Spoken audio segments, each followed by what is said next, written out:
क्यों चला रहे हो? बंद करो।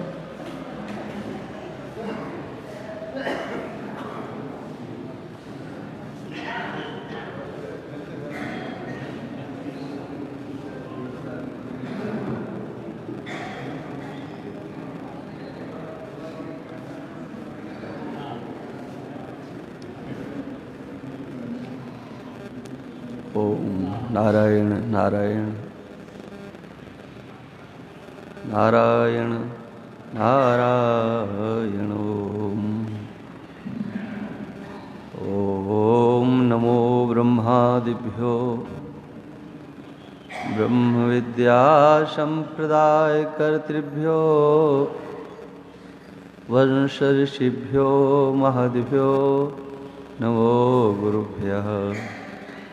सर्वोपप्लवरहितः प्रज्ञानघनः प्रत्यगर्थो ब्रह्मैवाहमस्मि ब्रह्मैवाहमस्मि। शङ्करं शङ्कराचार्यं केशवं बादरायणं सूत्रभाष्यकृतौ वन्दे भगवन्तौ पुनः पुनः। प्रशान्तभावं शिवमद्वितीयं प्रदायकं मुक्तिमखण्डबोधं प्रणाशकं मोहमदारिदोषान् प्रणमामि तं सद्गुरुं वामदेवम्। यद्विद्याविलासेन भूतभौतिकसृष्टयः तं नौमि परमात्मानं सच्चिदानन्दविग्रहं। पार्थाय प्रतिबोधतां भगवता नारायणेन स्वयं व्यासेन ग्रथितां पुराणमुनिना मध्ये महाभारतम्। अद्वैतामृतवर्षिणीं भगवतीमष्टादशाध्यायिनीं मम्बत्वामनुसन्दधामि भगवद्गीते भवत्वेषिणीम्। प्रपन्नपारिजाताय स्तोत्रवेत्रैकपाणये ज्ञानमुद्राय कृष्णाय गीतामृतदुहे नमः गीतामृतदुहे नमो। श्रीमन्नारायण नारायण नारायण श्रीमन्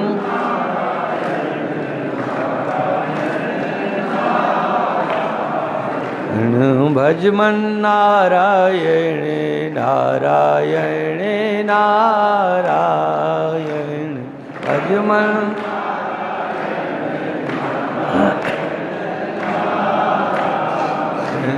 श्रीमन्नारायण नारायण नारायण श्रीमन्नारायण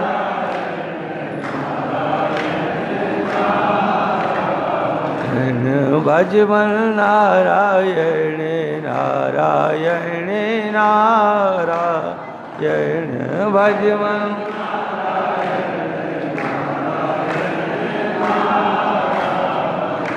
बोलिए सच्चिदानंद भगवान की, श्री सद्गुरुदेव भगवान की, सत्य सनातन धर्म की। नमः पार्वती पदे हर हर महादेव। नाशतो विद्यते भावो न भावो विद्यते शतः उभयोरपि दृष्टोऽन्तस्तनयोस्तत्त्वदर्शिभिः। अविनाशी तु तद्विद्धि येन सर्वमिदं ततं विनाशमव्यस्यास्य न कश्चित् कर्तुमर्हति। ओम। समादरणीय संत वृंद, भक्त वृंद, श्रद्धामयी मातृशक्ति, जो विषय चल रहा है स्वात्म स्वरूप का वर्णन भगवान के द्वारा किया जा रहा है। हमारा आपका जो अपना निजी स्वरूप है उसका वर्णन भगवान ने अर्जुन के शोक मोह की निवृत्ति के लिए किया है। इस स्वरूप को जानने पर शोक मोह की निवृत्ति होती है। शोक मोह की निवृत्ति है तो समझ लो अज्ञान की निवृत्ति है, क्योंकि अज्ञान से शोक और मोह की उत्पत्ति होती है। और अज्ञान यदि है मनुष्य के पास तो उसको अपने स्वरूप का ही है।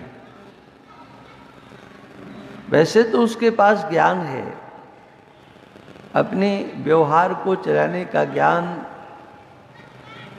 उसके पास है। अथवा यूं कहो कि सृष्टि में जहां प्राण शक्ति का दर्शन होता है, किसी भी शरीर में जहां प्राण दिखाई पड़ते हैं, चाहे वो जल जंतु हो, चाहे थल जंतु हो, चाहे आकाश में गमन करने वाले हों, वो सब के सब अपने व्यवहार को साधने का तो ज्ञान रखते ही हैं। बिना किसी शिक्षा के, बिना किसी उपदेश के अपना व्यवहार चलाने का ज्ञान तो उनके पास सहज होता है। कौन देता है? कोई नहीं देता है, प्रकृति से है।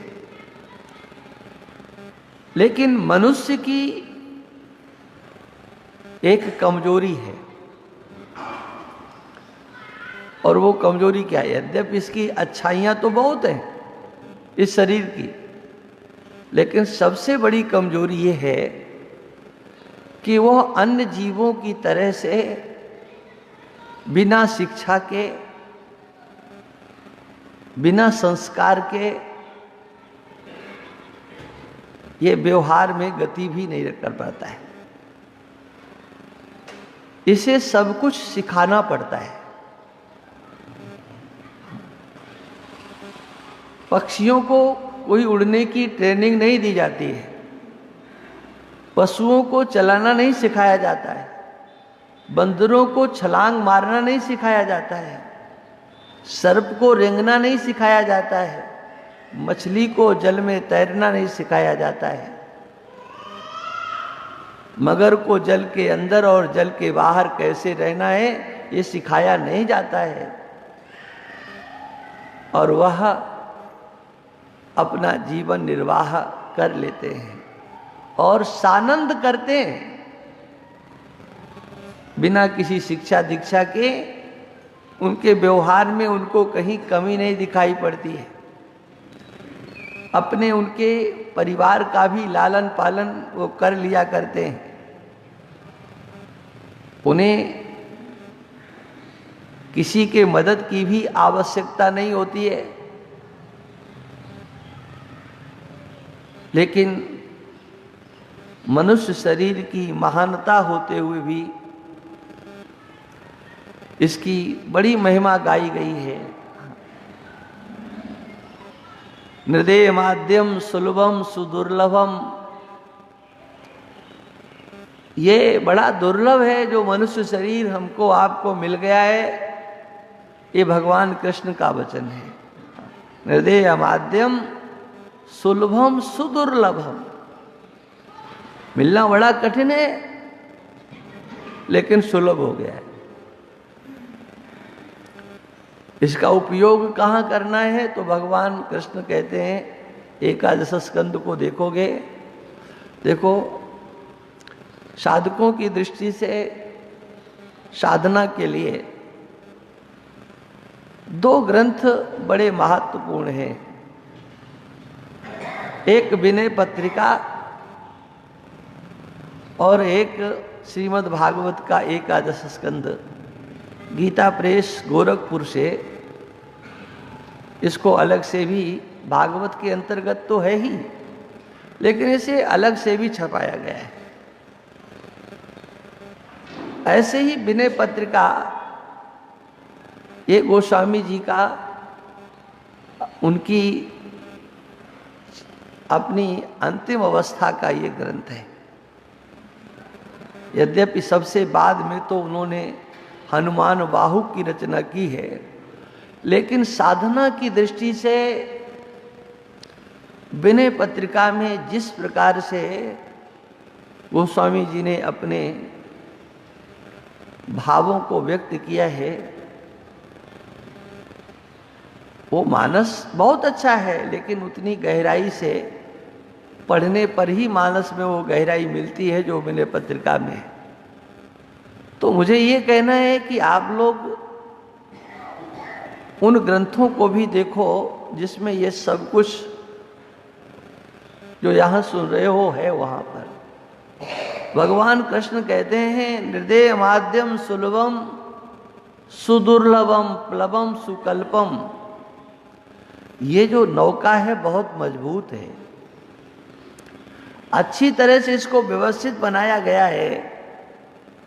हाँ, एक नौका है, इस शरीर को नौका का रूप देते हैं। गुरु कर्ण धारम, इसको नौका को चलाने वाले आचार्य हैं। मेरी अनुकूलता प्राप्त है, इतना सब कुछ होने पर भी मनुष्य यदि इस संसार सागर को पार नहीं करता है तो उसे वह दोष लगेगा जो दोष आत्महत्या करने वाले को लगता है। पुमान भवाब्धिम न तरेत स आत्मा। माने ये मनुष्य शरीर की महिमा बताई गई है। ऐसा बुद्धिमता बुद्धिर मनीषा च मनीषणाम। यह सत्य मनते नेह मरतेन आपनोति मामृतम। झूठ के द्वारा और सत्य को प्राप्त कर लो, ये कितने आश्चर्य की बात। हाँ, और यहीं पर इस संसार में रह करके उसे प्राप्त कर ले। मनुष्य जीवन की बड़ी महिमा गाई गई है, लेकिन कमजोरी एक ही है कि इसे संस्कार की आवश्यकता है, इसे शिक्षा की आवश्यकता है। अपने आप मानवीय संतति की चलने में भी गति नहीं है।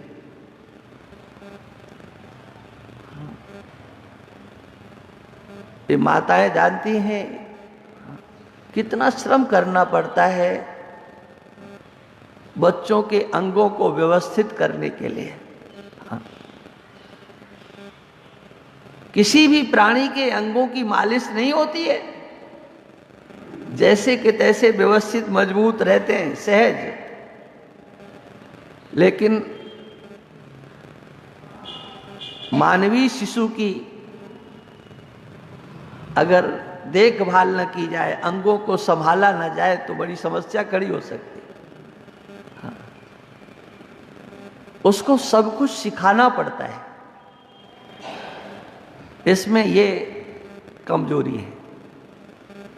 यद्यपि वो ज्ञान तो उसके पास भी है जो पशुओं को होता है। शब्द स्पर्श रूप रस गंध, इसका सहज प्रेम एक शिशु के अंदर भी देखा जाता है। जो कुछ नहीं जानता है वो भी इनका प्रेमी होता है, और इसका अनुभव आप सबको है। अच्छा शब्द, अच्छा रूप, अच्छा रस, अच्छी गंध, ये उसको भी पसंद है। पहचान क्या? जो उसे पसंद नहीं होता है ना, उससे वो उपराम होता है, इधर उधर मुंह करता हुआ दिखाई देता है। जिसकी गोद में नहीं जाना चाहता है तो वो कोई कुछ कहता थोड़ी है। अपने मुखाकृति से, अपने व्यवहार से स्पष्ट कर देता है, मुझे नहीं जाना। ये क्रिया तो उसके अंदर भी है, लेकिन उसको लौकिक समग्र विज्ञान देना पड़ता है, व्यवहारिक ज्ञान देना पड़ता है। और जैसे व्यवहारिक ज्ञान उसको देना पड़ता है, ऐसे ही वह परमार्थ ज्ञान का भी अधिकारी होता है।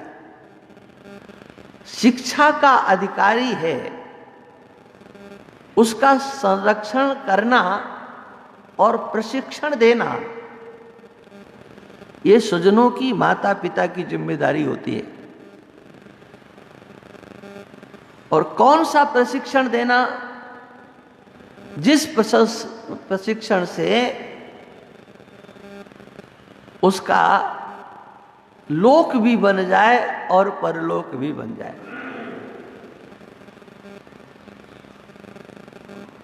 ऐसे प्रशिक्षण की आवश्यकता होती है। और जो ऐसा प्रशिक्षण होता है, उसी का नाम धर्म होता है।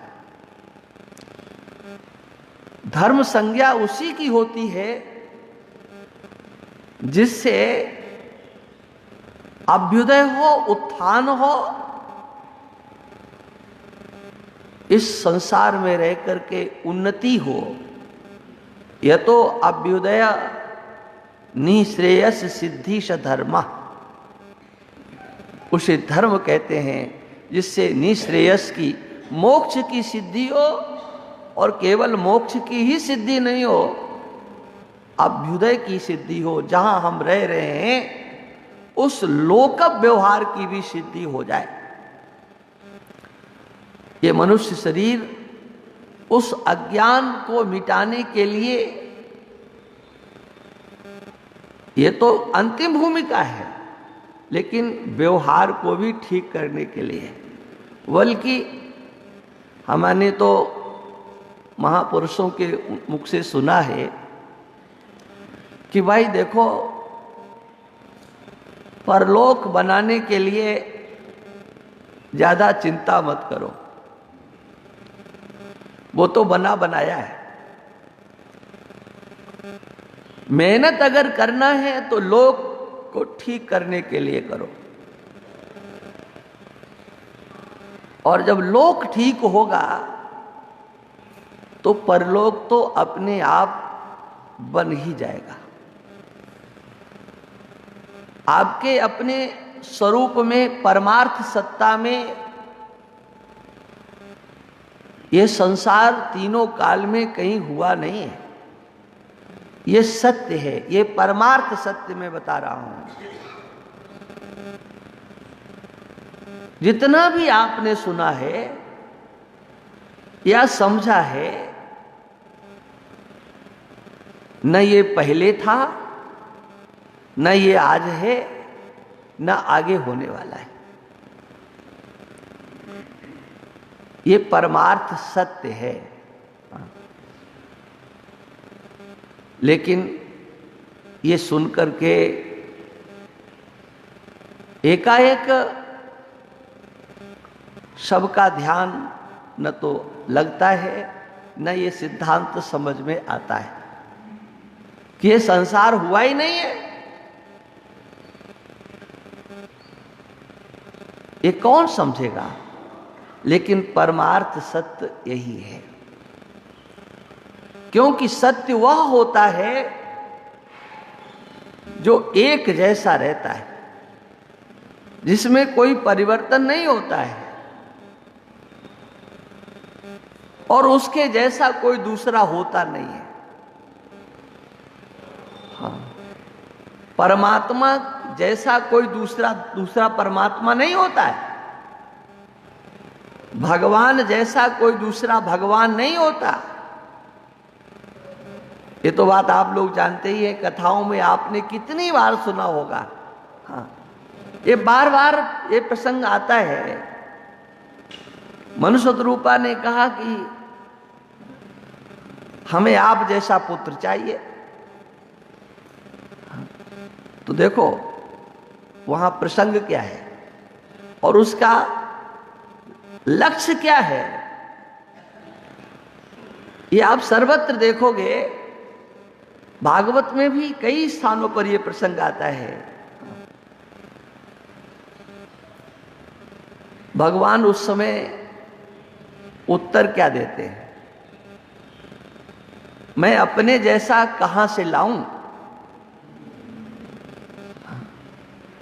आपने हमको मांगा होता तो अच्छा लगता। हाँ। लेकिन आप कहते हो कि आप नहीं चाहिए, आप जैसा चाहिए। तो अपने जैसा बना करके तुम्हारे सामने प्रस्तुत करना, ये तो हमारे हाथ में भी नहीं है ना। ये कथा तो आपने सुनी है। भगवान इसमें असमर्थ दिखाई पड़ते हैं। कहां जाऊं, कहां खोजूं, कहां मिलेगा। हाँ, मेरे जैसा तो कोई मिलने वाला नहीं है। आप सरिस खोजऊं कहां जाई, नृप तब तनय हो में आई। मेरे जैसा मिलना ही नहीं है। हाँ। कोई दूसरा है ही नहीं।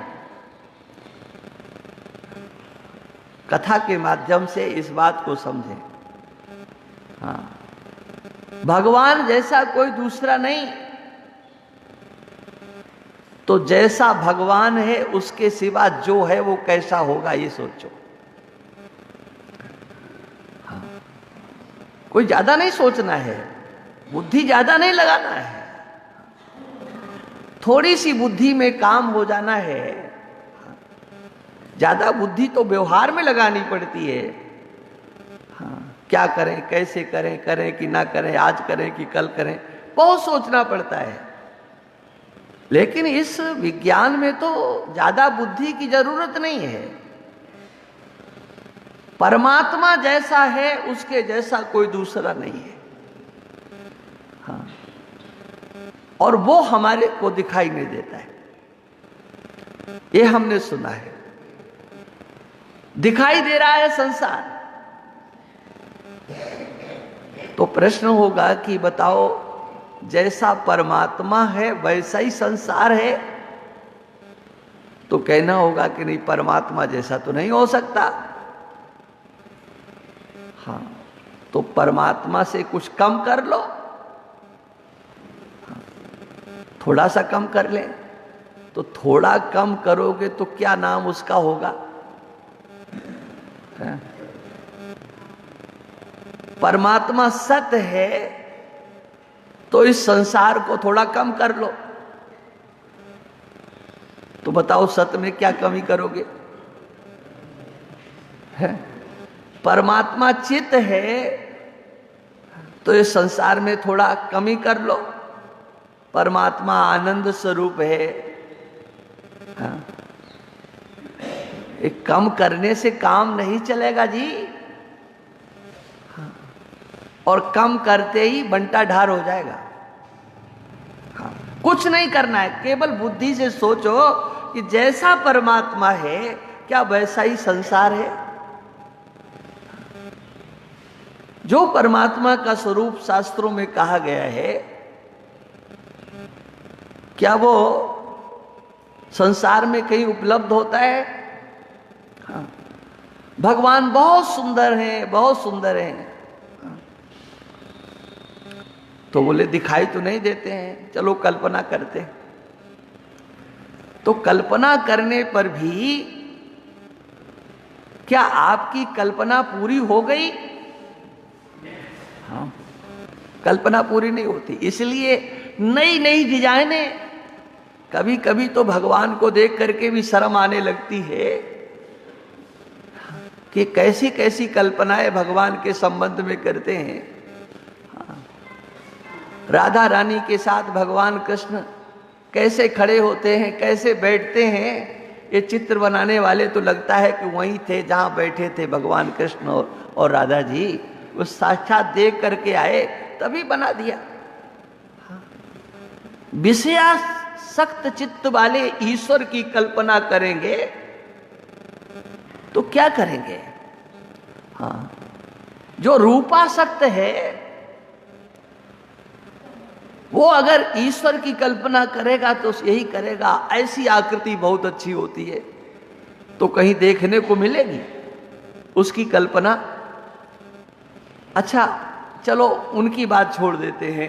जो भक्त लोग हैं, भगवान का साक्षात्कार कर लिए हैं, उनसे पूछो तुमने देखा है लेकिन क्या पूरा देख लिया? यथार्थ में तुम उसका वर्णन कर सकते हो? नहीं किया जा सकता है। हाँ, एक बार हमने पूज्यपाद प्रातः स्मरणीय धर्म सम्राट स्वामी कृपात्री जी महाराज से ये उत्प्रेक्षा श्रवण की थी। कहते एक बार ऋषियों की बैठक हुई, बोले भगवान के स्वरूप का वर्णन करो। अब सब भगवान के स्वरूप का वर्णन करने लगे तो अलग अलग ढंग से किया और अंत में आपस में चर्चा की कि जो हमने वर्णन किया है क्या वो ये पूरा है? हाँ, तो कहा पूरा तो नहीं है, क्योंकि किसी ने चरणार बिंदों का वर्णन किया तो उसने खूब बढ़ा चढ़ा करके ऐसे भगवान के चरण, किसी ने भगवान के हाथों का वर्णन किया, किसी ने भगवान के मुख का वर्णन किया, किसी ने भगवान की वेशभूषा का वर्णन किया। तो अंततः सबने कहा कि भाई ये अधूरा है। तो बोले पूरा कौन वर्णन कर सकता है? तो कहा पूरा तो वो वर्णन कर सकता है जो उनके पास रहता हो। तो बोले उनके पास रहने वाले दो ही हैं, या तो शेष जी हैं या लक्ष्मी जी हैं। हाँ, चलो हाँ, उन्हीं से पूरा वर्णन कराया जाए। अब पहुंचे तो सबने सोचा कि शेष जी सुने, पता नहीं सुनेंगे कि नहीं सुनेंगे। ऋषियों ने श्री जी का, लक्ष्मी जी का आह्वान किया, निवेदन किया, आप भगवान के स्वरूप का वर्णन करो। तो लक्ष्मी जी ने कहा हाँ करेंगे, आप हमें समय दीजिए। कितना समय? बोले बस बस हम एक बार जाकर के भगवान को देख करके आए। देखने गई और लौट करके आई, वर्णन करने लगी। हाँ, तो फिर कहा कि अच्छा हमें थोड़ा समय दीजिए, हम जरा एक बार और देख आए। बार बार ऐसा कहने पर ऋषियों ने कहा कि कब से आप देख रहे हो, अनादिकाल से भगवान को देख रहे हो और फिर भी बार बार कि हम देख आए, ये क्या है? बोले देखो आपको पता नहीं है, हम अनादिकाल से उनके चरणों की सेवा कर रहे हैं, लेकिन आज तक इतिश्री तो हमने देखी नहीं है कि भगवान ऐसे ही हैं। इदम इत्थम, वह परमेश्वर ऐसा ही है, ये तो हम कह ही नहीं सकते। क्यों? हाँ, उसका जो रूप सौंदर्य है वो तो अनंत है। ऐसा लगता है नया नया नया नया, हाँ, कुछ और नया, हाँ, कुछ और नया, इसलिए वर्णन नहीं हो सकता। हाँ, भगवान के स्वरूप का वर्णन नहीं हो सकता है क्योंकि वो अनंत है। हाँ, अनंत शक्ति वाला है, अनंत सौंदर्य वाला है। उसकी बराबरी संसार से नहीं की जा सकती है। हाँ, उसके स्वरूप का जो ज्ञान होता है वो संसारा शक्ति को छीन करने वाला होता है।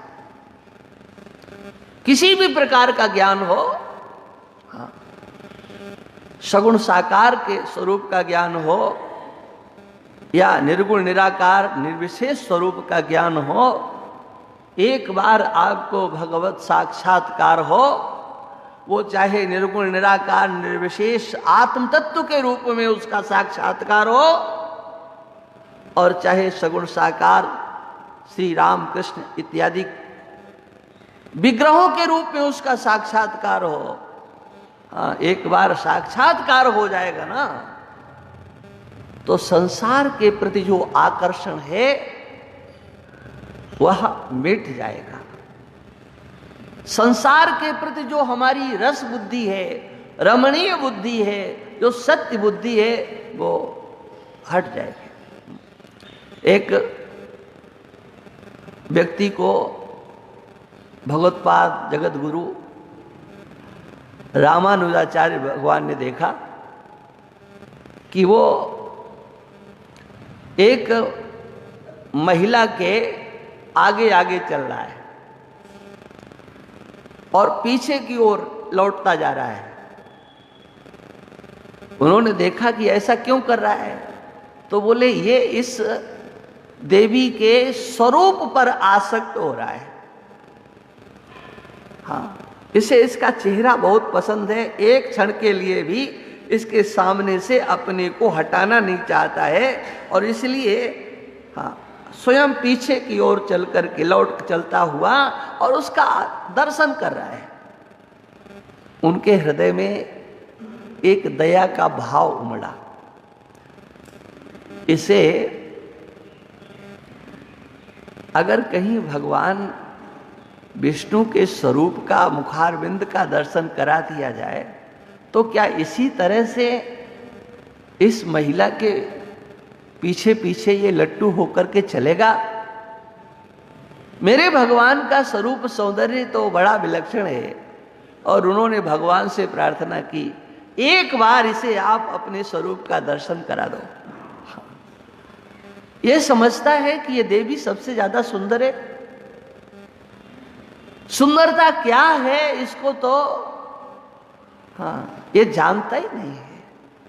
और यही हुआ, उनके प्रार्थना करने पर जब भगवान उसके सामने प्रकट हुए तो उसे तो मूर्छा आ गई, मूर्छित हो गया।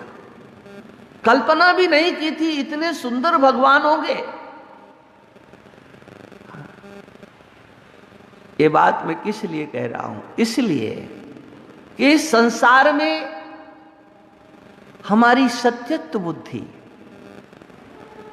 इस संसार में रमणीयत्व बुद्धि, इस संसार में जो हमारी सुख बुद्धि है, ये तभी तक है जब तक हम भगवत साक्षात्कार करने के लिए यत्न नहीं करते हैं। जब भगवान का साक्षात्कार होगा, जिस समय होगा, तो फिर वो संसार वैसा नजर नहीं आएगा। इसलिए चाहे जहां से यत्न करो, चाहे सगुण साकार स्वरूप को लेकर के साधना करो और चाहे निर्गुण निराकार निर्विशेष स्वरूप को लेकर के साधना करो, उन दोनों साधनाओं का परिणाम एक ही होने वाला है। और वो क्या? इस संसार में जो आकर्षण है, इस संसार में जो आपका राग है, इस संसार के प्रति जो आत्मीयता है, इस संसार के प्रति जो ममत्व है, और ये बना रहे, हाँ, जिसको लेकर के आपके हृदय में मोह है, हाँ, इसको तो निवृत्त करना पड़ेगा। हाँ, तभी जाकर के आप उस परमात्मा के स्वरूप को समझ पाओगे।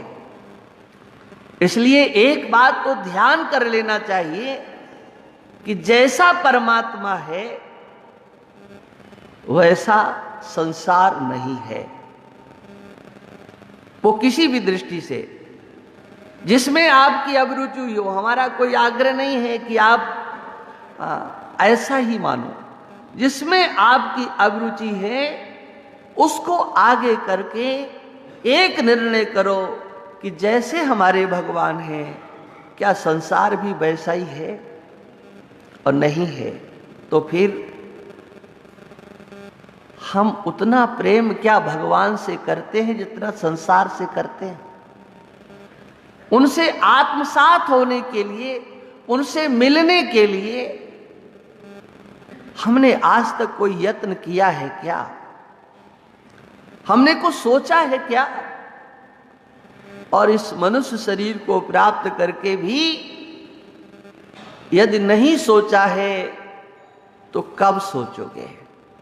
क्योंकि चिंतन करने की सामर्थ्य, विचार करने की सामर्थ्य आपको ही प्राप्त है। आप विचार कर सकते हो, चिंतन कर सकते हो, क्या सत्य है और क्या असत है। ये यहीं पर, इसी धरातल पर। और एक बात निवेदन कर दे कि ये विचार करने की सामर्थ्य कब तक रहती है? जब तक आपका शरीर स्वस्थ रहता है। वृद्धावस्था से ये शरीर जब तक जर्जर नहीं होता है तभी तक विचार करने की भी सामर्थ्य रहती है। वृद्धावस्था आने पर विचार करने की सामर्थ्य भी चली जाती है। इसलिए हमारा सबसे निवेदन है, हाँ, विचार अभी कर लो, चिंतन अभी कर लो, ध्यान अभी कर लो। शरीर जब वृद्ध हो जाएगा तो न भजन होगा, न चिंतन होगा, न विचार होगा, न ध्यान होगा। हाँ। इसलिए वृद्धावस्था अच्छी तरह से निकल जाए, बुढ़ापा अच्छा निकल जाए, क्योंकि बुढ़ापा तो आता ही है।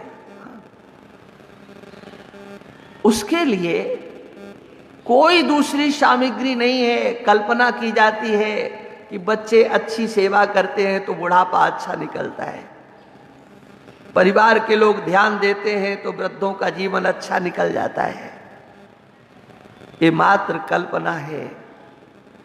बुढ़ापे का जो समय होता है, जिसने सत्संग, स्वाध्याय, आत्मचिंतन, भगवत चिंतन नहीं किया है, परिवार में चाहे जितनी सेवा करने की उनकी कोशिश की जाए, उनकी अंतर वेतना को कोई मिटा नहीं सकता है। उनको कोई सुखी नहीं कर सकता है। ये निश्चित बात मैं कह रहा हूं और मैंने देखा है। जो बाह्य आडंबरों में अपने को दिखाते रहते हैं, वो उनके आडंबर भी काम नहीं आते हैं। हाँ, हमने एक सज्जन को देखा, वो नाम नहीं बताऊंगा, जगह भी नहीं बताऊंगा, हमारे पूज्य महाराज श्री को आकर के वो अपनी बड़ी बड़ी लंबी लंबी कथाएं सुनाते थे। हम महाराज वहाँ गए, हमने ये पुराण सुन लिया, हमने वहाँ पर ये धर्म किया और ऐसा किया, ऐसा किया। अब हमारे पूज्य महाराज श्री अन्यों के लिए बहुत सरल थे, बहुत सरल थे। हम लोगों को बड़ा बुरा लगता था कि ये क्या सुना रहे हैं और महाराज जी कुछ बोल भी नहीं रहे। अंदर से झुंझलाहट होती थी, लेकिन पूज्य महाराज श्री कुछ नहीं कहते। हमने उनका जीवन देखा। एक बार वो बहुत बीमार थे, हमको पता चला तो हम देखने के लिए गए। हमने कहा भगवान का नाम लो। उन्होंने अपने हृदय की सच्ची बात कही और उस पर हमारा बहुत ध्यान गया, बड़ा चिंतन किया। और वो हमको सारी घटनाएं याद आई, वो सारी बातें याद आई कि देखो कहां ये हमारे महाराजा श्री के सामने क्या क्या कहते थे, लेकिन आज ये कहते मेरे मुख से नाम निकल नहीं रहा है। हाँ, मतलब नाम नहीं निकल रहा था। और कहां बड़े बड़े हमने यज्ञ करा दिए, हमने इतना दान किया, वहां ऐसा किया, ये सुन लिया, ये सुन लिया, हमने 18 पुराण सुन लिए। तुमने सुन लिए, हाँ, किया क्या है? जब शरीर में शक्ति थी तो तुमने अपनी सामर्थ्य और शक्ति को प्रदर्शन में लगा दिया, साधना में नहीं लगाया। इसलिए जो वृद्धावस्था है वो तो निधिध्यासन के लिए है, ध्यान रखना। ये श्रवण और मनन ये तो स्वस्थ शरीर में ही हो सकता है। आप साधना कर सकते हो, स्वस्थ शरीर में ही कर सकते हो। अंतिम समय में समझ लो कि जब कोई काम नहीं रहेगा ना, लोग यही सोचते हैं कि अभी तो शरीर में बड़ी जान है, तो अभी तो हम व्यापार कर ही सकते हैं, सरकार ने रिटायर कर दिया है, लेकिन कहीं दूसरी जगह तो हम जॉब कर ही सकते हैं।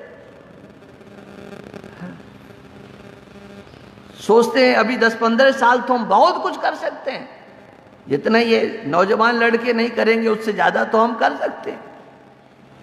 हाँ, कर सकते हैं, निश्चित बात है। लेकिन परमार्थ चिंतन में अगर अपने को नहीं लगाया तो ये आपका किया कराया सब व्यर्थ हो जाएगा। हाँ, आपकी आयु व्यर्थ हो जाएगी, आपका ये जीवन व्यर्थ हो जाएगा। इसलिए प्रदर्शन में अपने आप को मत फंसाओ, यथार्थ धरातल पर कुछ करने की चेष्टा करो, और ये हो सकता है तो स्वस्थ शरीर में ही हो सकता है। जब तक आपकी कर्मेंद्रियां, ज्ञानेंद्रियां, आपका शरीर ये साथ देता है, तब तक साधना कर लो, भजन कर लो, स्वाध्याय कर लो। जब कुछ नहीं कर सकते हो तो आपकी वो पूंजी, हाँ, कहते अभी कमा करके रख लो और फिर बैठे बैठे खाना। इसी तरह से ये भी है, ध्यान रखना। शरीर स्वस्थ रहते रहते जितनी पूंजी, धर्म की पूंजी कमा लोगे, स्वाध्याय कर लोगे, चिंतन कर लोगे, भजन कर लोगे, तो फिर एक दिन आप निश्चिंत हो जाओगे। हाँ, करना था उतना कर लिया, अब कुछ नहीं करना है। ये निश्चिंतता का अनुभव आपको करना है। और बुढ़ापे में उन लोगों को बहुत चिंता होती है जो जवानी में कुछ नहीं करते हैं। हालांकि आप लोग करते तो सब कुछ है, एक क्षण बैठते नहीं हो, रात को दिन और दिन को रात बना देते हो, रात दिन एक कर देते हो। कहते इसने तो खून पसीना एक कर दिया। हाँ, तो क्या किया इसने? खून को पसीना बनाया कि पसीना को खून बनाया? किया क्या है आपने, और लेकिन किया किसके लिए है? हाँ, सोचो। हाँ, एक चिंतन का विषय है और इसे चिंतन करना चाहिए। प्रत्येक व्यक्ति को इसका चिंतन करना चाहिए कि तुमने समाज के लिए बहुत किया होगा, राष्ट्र के लिए बहुत किया होगा, परिवार के लिए बहुत किया होगा। सोचो अपने लिए आपने क्या किया है, अपने लिए क्या किया, और किया है तो कितना किया है। अरे मंदिर भी गए हो तो किसके लिए गए हो? हाँ, भगवान के हाथ जोड़े हैं तो किसके लिए जोड़े हैं? एक बार अपने लिए, हाँ, अपने कल्याण के लिए भी कुछ करो। निष्काम भाव नहीं, सकाम भाव से ही भगवान से प्रार्थना करो, मेरा कल्याण हो। एक बार सच्चे हृदय से कहो तो सही, मेरे से कुछ नहीं हो रहा है प्रभु, आप मेरा कल्याण कीजिए। क्या इतना कहने की हिम्मत भी आप कर पा रहे हो? ये बहुत बड़ी साधना है। एक बार आपने सच्चे हृदय से कहो तो सही, लेकिन इसमें भी डर लगता है कि कहीं भगवान ने कर ही दिया तो। नहीं, सच्ची बात मैं कह रहा हूं। हाँ, क्योंकि डर लगता है कि कल्याण हो जाएगा, हाँ, तो उसका स्वरूप तो बड़ा विलक्षण होता है। ये लोगों को पता होता है कि भगवान का भजन करना अच्छा है, लेकिन ज्यादा करेंगे तो फिर कहीं, हाँ, बड़ा आगे को संभल के चलना पड़ता है। हाँ, हमने एक कथा सुनी थी कि एक माता जी थी, वो बहुत परेशान थी। हाँ, तो हर बात को लेकर के, हाँ, मौत भी नहीं आती, मौत भी नहीं आती, ऐसा कहते रहे। एक बार जंगल में गई तो उन्होंने लकड़ियों को इकट्ठा किया, गट्ठर बांध लिया, अब वो उठे ही नहीं अकेले से, और कोई दूसरा दिखाई नहीं दे, मौत भी नहीं आती, मौत भी नहीं आती। तो मौत ने सोचा ये तो बहुत ज्यादा बुला रही, तो आकर खड़ी हो गई। बोलो क्या बात है, कौन हो? कहा जिसको बुला रहे थे। क्यों बुलाया तुमने? कहा ये हमारा गट्ठर उठवा दो। हाँ, ये सच बात है। एक सच्ची बात मैं अपनी बताऊं, एक माता जी ने, हाँ, कहा कि महाराज कोई ऐसा मंत्र है जिससे कि शरीर जल्दी छूट जाए। मैंने कहा ऐसे मंत्र तो हमको कहीं मिले नहीं है कि शरीर जल्दी छुटाने वाला मंत्र। नहीं, आपको सब पता है, आप बताते नहीं हो। हमने कहा अच्छा आपको करना है, हम बताएं? बोले हाँ करना है। तो मैंने उनको एक मानस का ही दोहा बताया, चौपाई बताई।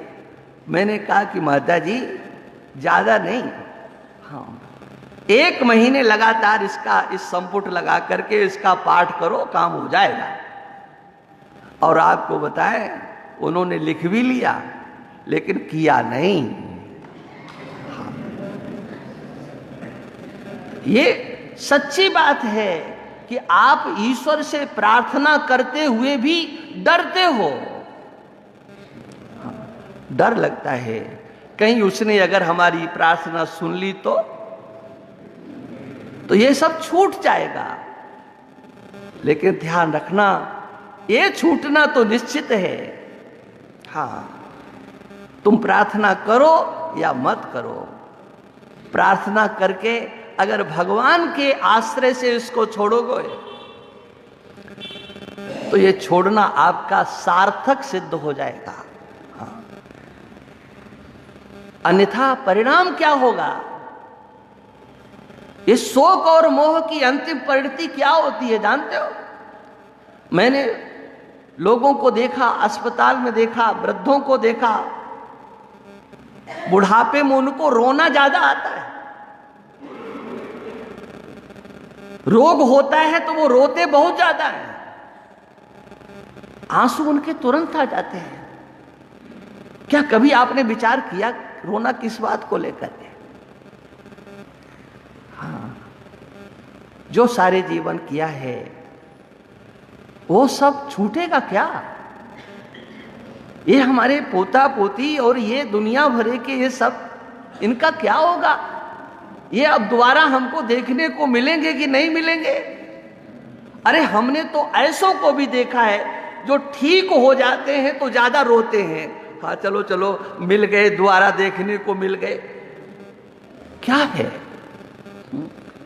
उसी संसार में जो रमण करने की इच्छा है, ये सत्य तक हमको आपको पहुंचने नहीं देगी।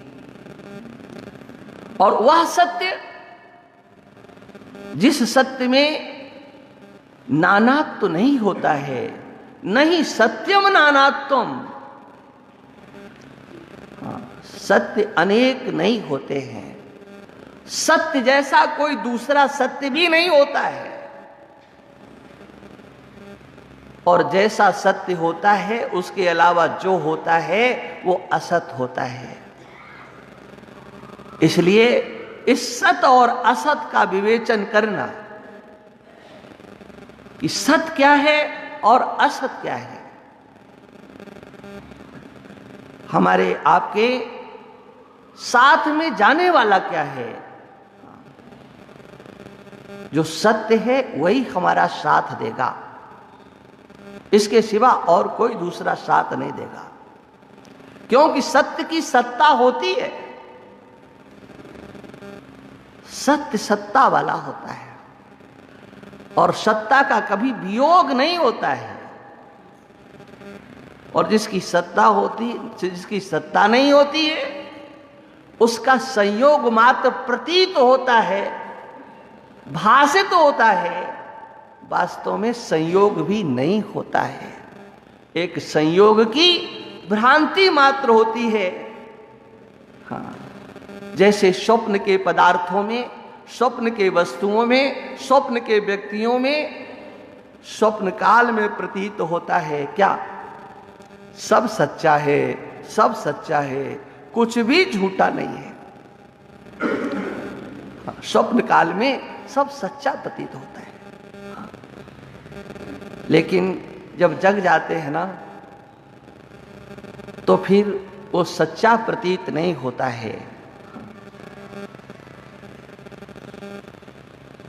लेकिन ये जो संसार है, इसकी विशेषता क्या है तो स्वप्न की तरह से, लेकिन ये झूठा प्रतीत नहीं होता।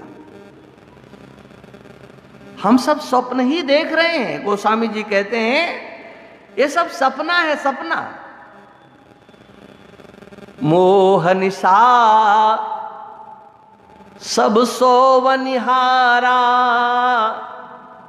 देखहीं सपन अनेक प्रकारा। अनेक प्रकार के स्वप्न, अच्छे भी आते हैं, बुरे भी आते हैं। हाँ, देख रहे हैं। अच्छा, आप जानते हो सपना सोते हुए देखा जाता है कि जगते हुए? सपना जो देखा जाता है वो जग करके देखते हो कि सो करके? सोचो जरा। हाँ, आप कहते हैं कि सो करके देखते हैं, पहले सो जाते हैं और फिर सपना देखते हैं। तो जैसे वो सपना सो करके दिखाई देता है, ऐसे ये सपना भी सोते हुए ही दिखाई देता है। जगने पर जैसे उस स्वप्न का कोई अस्तित्व नहीं रहता है, ऐसे जगने पर इसका भी कोई अस्तित्व नहीं रहेगा। इसका अस्तित्व है, तुम्हारी बुद्धि में है, सच्चा है, अच्छा है, तुम्हारी बुद्धि में है। कब तक? जब तक सो रहे हो। हाँ, हाँ। आप जगते हो, अपने को जगता हुआ मानते हो, और जगते हुए भी अगर लोगों को लगता है ये सो रहे हैं, जनता को जगाओ, जनता को जगाओ, तो फिर जनता को जगाया जाता है। लेकिन कैसे जगाया जाता है? उस सोई हुई जनता को जगाया जाता है जो सपने में जैसे जागती है वैसे जागते हैं। हाँ, आप कहें नहीं नहीं हम तो बहुत समझदार हैं, तो गोस्वामी जी कहते हैं जगने की पहचान क्या है? यही जग जामिन जागहि जोगी, परमारथी प्रपंच वियोगी। जो परमार्थी है, जो परमार्थ है, उसके प्रेमी है। हाँ, परमार्थ को जानने वाले हैं, परमार्थ को जिन्होंने पहचान लिया है वो जागते हैं। लेकिन कैसे? प्रपंच वियोगी, प्रपंच से संयोग करके आप जाग रहे हो या वियोग करके? ये प्रपंच के बीच में रहते हुए प्रपंच से वियोग हो जाना, इसी का नाम योग है। यही परमार्थ है।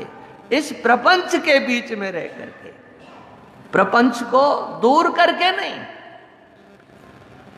आपने किसी का त्याग किया है तो उसका साक्षात्कार आपको होना चाहिए कि मैंने इसको त्यागा है, उसका अस्तित्व दिखना चाहिए। प्रपंच के बीच में रह करके प्रपंच से आप पृथक हो गए हो। ये कोई कठिन शैली नहीं है, कठिन पद्धति नहीं है, ये संभव है। लेकिन होगा तब जब प्रपंच का हम चिंतन करेंगे। ये जो प्रपंच है, ये कैसा प्रपंच है, कितना अच्छा है, चिंतन करो। हाँ, पथिक जी महाराज कहते हैं अपने पद में, एक पद में वो इस संसार की दशा का वर्णन करते हैं। वो कहते हैं एक बार इसका चिंतन करो। क्या चिंतन करें? मानव सोचो जग के सुख का विस्तार रहेगा कितने दिन। मानव सोचो जग के सुख का विस्तार रहेगा कितने दिन। अधिकार रहेगा कितने दिन और प्यार रहेगा कितने दिन। चाहे पितु हो या माता हो, भगनी सुत हो या भ्राता हो, जिनको तुम अपना कहते हो अधिकार रहेगा कितने दिन। मानव सोचो जग के सुख का विस्तार रहेगा कितने दिन। कोई आता कोई जाता, सबसे थोड़े दिन का नाता। कोई आता कोई जाता, सबसे थोड़े दिन का नाता। जिनको तुम अपना कहते हो वो संसार रहेगा कितने दिन। मानव सोचो जग के सुख का विस्तार रहेगा। जो जग में सच्चे ज्ञानी हैं, परमात्म तत्व के ध्यानी हैं, उनसे पूछो मन का माना। उनसे पूछो मन का माना, संसार रहेगा कितने दिन।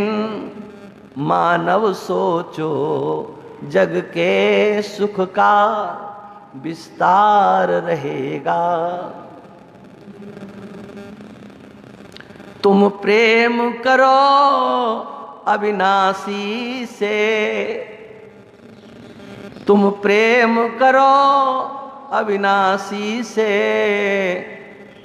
मिल जाओ सब उर्वासी से। ये पथिक यहाँ मैं मेरे का, ये पथिक यहाँ मैं मेरे का, व्यापार रहेगा कितने दिन। मानव सोचो जग के सुख का विस्तार रहेगा, कितने दिन अधिकार रहेगा, कितने दिन यह प्यार रहेगा, कितने दिन। एक बार आप चिंतन करो, और ये चिंतन की सामर्थ्य आपके पास है, इसे कोई छीन नहीं सकता है। ये ईश्वर प्रदत्त शक्ति है, ईश्वर प्रदत्त प्रज्ञा है। और इस प्रज्ञा के बल पर जहां हमारी सत्यत्व बुद्धि है, सुख बुद्धि है, रमणीय बुद्धि है, वह तभी तक है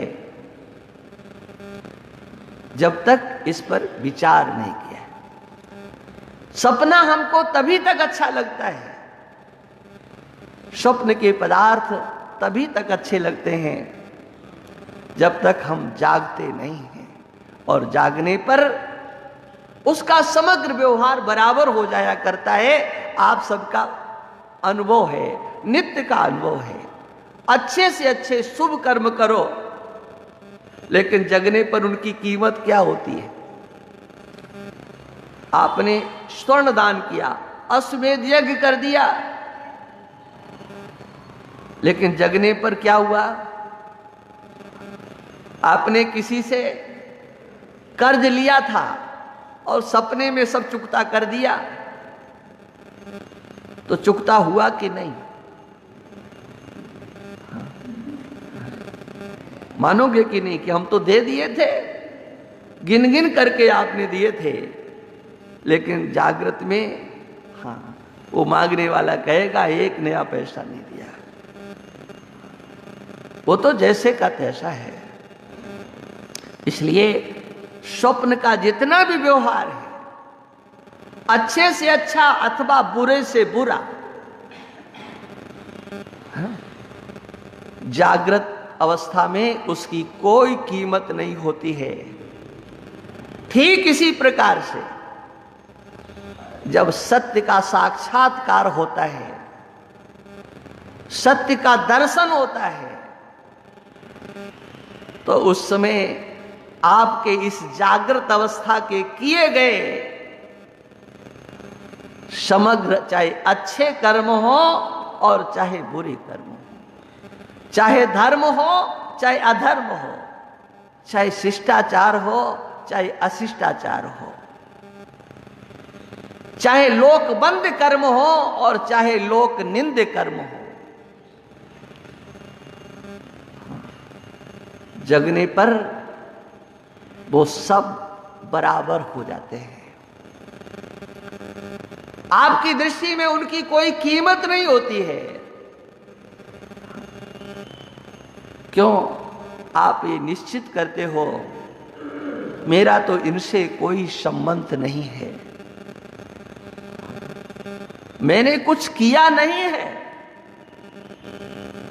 आपके अंदर वो दृढ़ भाव आता है जिसको मिटाने की शक्ति किसी में नहीं होती है।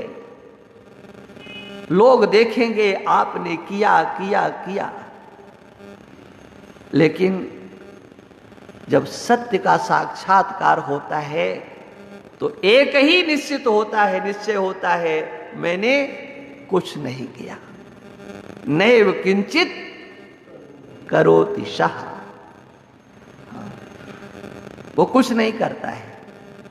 हाँ, इसी प्रकार से आप एक विचार को दृढ़ कीजिए। क्या? नैव किंचित करोम्यहम्। भगवान उसके लिए कहते हैं जो तत्ववेत्ता होता है। आप एक साधना करो, प्रातः काल से लेकर के सायंकाल तक बार बार इसका चिंतन करो। नैव किंचित करोम्यहम्, मैं कुछ नहीं करता हूं, मैंने कुछ नहीं किया है। ये जो निश्चय है, यह सत्य का साक्षात्कार कराता है। और जब कुछ नहीं किया है तो जो होने वाला है उसका अस्तित्व तो अपने आप समाप्त हो जाता है। दिखता है लेकिन अस्तित्वहीन होकर के दिखता है। इसलिए सत्य और असत इन दोनों को समझना बहुत आवश्यक होता है। ना सतो विद्यते भावो ना अभावो विद्यते सता। सत्य है वो विद्यमान है, लेकिन ये परमार्थ सत्ता जिसके समझ में नहीं आती है, ठीक है, उसके लिए व्यवहार के धरातल पर चल करके उस सत्य को समझने की भी आवश्यकता है, जिसका गीता के आधार पर ही, यद्यपि ये प्रातिभाषिक है, सब कुछ प्रातिभाषिक है,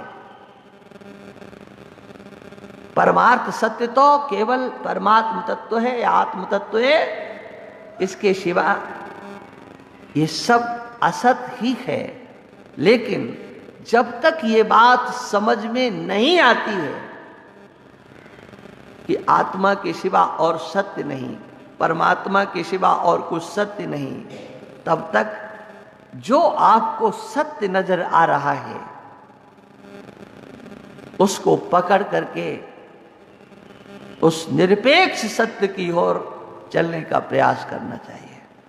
बोलिए सच्चिदानंद भगवान।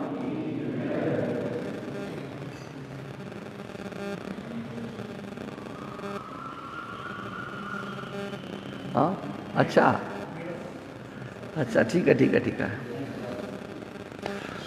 मेरा सत्य चित आनंद रूप कोई कोई जाने रे, मेरा सत्य चित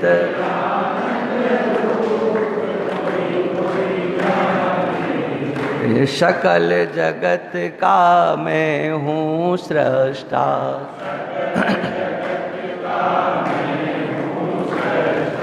देह तीन का मैं हूँ दृष्टा,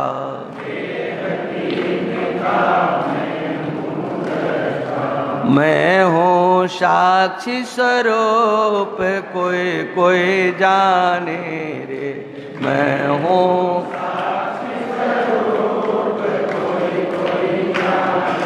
ले मेरा सत्य चित आनंद पंच कोश से मैं हूँ न्यारा,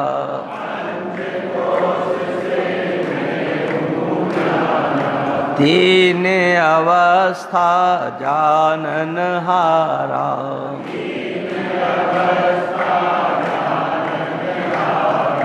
अनुभव सिद्ध अनूप कोई कोई जाने रे, अनुभव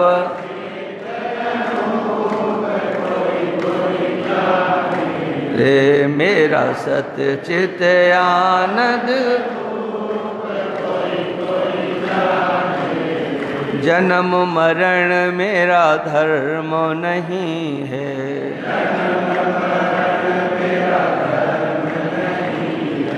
पाप पुण्य मेरा कर्म नहीं है,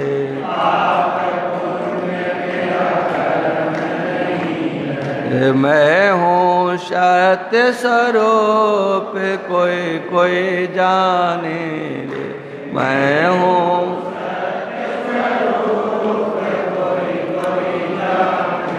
हे मेरा सत्य चित आनंद सूर्य चंद्र में तेज है मेरा,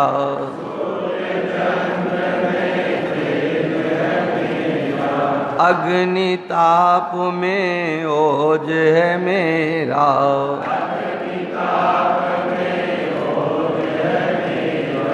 मैं हूँ ज्योति स्वरूप कोई कोई जाने रे, मैं हूँ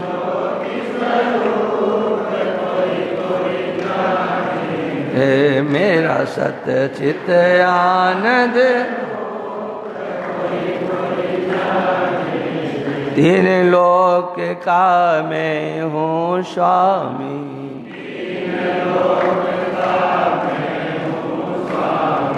घट घट व्यापक अंतर्यामी,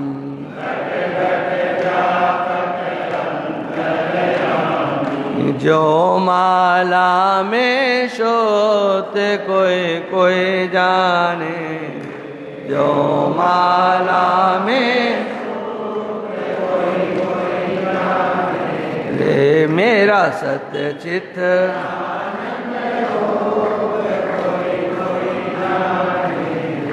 राजेश्वर निज रूप पहचानो,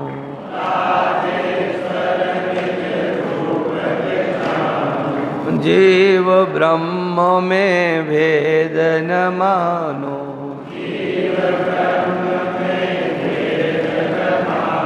ओ मैं हूँ ब्रह्म स्वरूप कोई कोई जान, मैं हूँ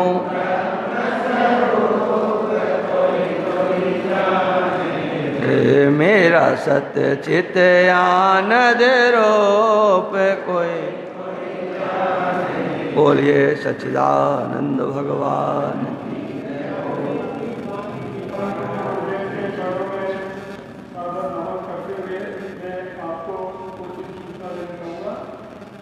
उससे पहले मैं आपको एक निवेदन दूं। महाराज जी हमारे बीच में ब्रजराज जी शर्मा आते हैं, पुरानी टेकरी से आते हैं, बिल्कुल अपने हैं, आंखों से बिल्कुल नहीं दिखाई देता है, वो आपके सामने है। रोजाना आते हैं, अपनी गृहिणी के कंधे पर हाथ रख करके यहाँ तक आते हैं और मतलब सुन करके यहाँ से जाते हैं। दूसरी सूचना मैं आपको दे रहा हूँ कि हमारे बीच में दिल्ली से जो पधारे थे अजय जी भाई जी, मैं उनका पूरा नाम आपको बताने से ले गया था। उनका पूरा नाम है अजय जी भाई जी कैलाशी। कैलाश से उनको कहते हैं कि जो कैलाश मानसरोवर की यात्रा करके आते हैं और आदरणीय अजय जी भाई जी इसी महीने अगस्त में ही कैलाश मानसरोवर की यात्रा अपनी गृहिणी श्रीमती मधुरी भाई के साथ वो कैलाश मानसरोवर की यात्रा करके आए। उनको बहुत हमने उनके दर्शन किए और मानते हैं कि हमने कैलाश मानसरोवर के दर्शन किए। और तीसरी सूचना जो आप सबके लिए बहुत इम्पोर्टेंट है, हमारा भाई दुर्गेश राठी बहुत परिश्रम से ये सारा कार्य रिकॉर्डिंग और इनका कर रहा है। और कल इसमें जो पेन ड्राइव आपको हमने 350 रुपये में देने वाली बात थी, ये अपने प्रयासों से मेहनत से मिलकर के उसने उसकी कीमत को बिल्कुल नेट कॉस्ट प्राइस पर विदाउट प्रॉफिट करके और मात्र 285 रुपये में रख दिया है। तो अब वो जो आपका पेन ड्राइव है आपको मिलेगा। मैं आपको एक बार और बता दूं कि इसको सुनने में कोई अच्छी ट्रांसफर आपके मोबाइल पर ही आप उसको लगाकर सुन सकेंगे। तो अब जिन्होंने 350 रुपये दे दिए हैं उनके राशि अमरवाद में उनको लौटा देंगे, नहीं तो पेमेंट के साथ लौटा दी जाएगी। और बाकी अब जो देवे वो अमरवाद को 285 रुपये पूरे देने की कृपा करें ताकि 15 रुपये को उठाया जाए।